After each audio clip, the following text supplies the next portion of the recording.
Les petites barques en bois s'enfoncent silencieusement à travers la végétation. C'est le seul moyen de transport possible pour visiter la forêt marécageuse de Hantzlun dans le sud du Bénin.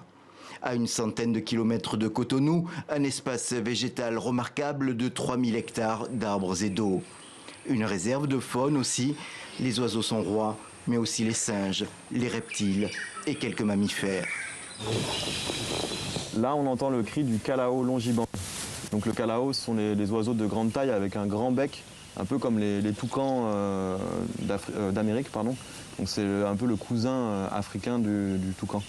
Et donc ce sont des espèces qui sont un peu omnivores. Elles vont manger des insectes, aussi des fruits. Plus de 241 espèces végétales et 160 animales ont été recensées. Mais la forêt est en danger, menacée par la population voisine à la recherche de viande ou de bois de chauffe. Les animaux sont devenus craintifs et leur nombre est en chute libre.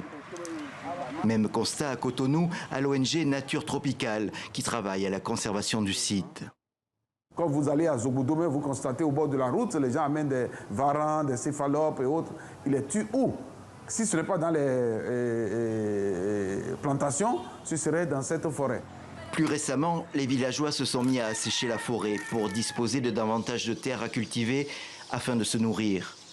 Pour les acteurs de terrain, une seule solution, appuyer les communautés pour qu'elles tirent profit de la conservation de la forêt, soit une exploitation raisonnée et durable. Mais à Hantzlun, il faut faire vite car la surface se réduit et malgré la mobilisation des ONG, l'État béninois n'est pas encore intervenu.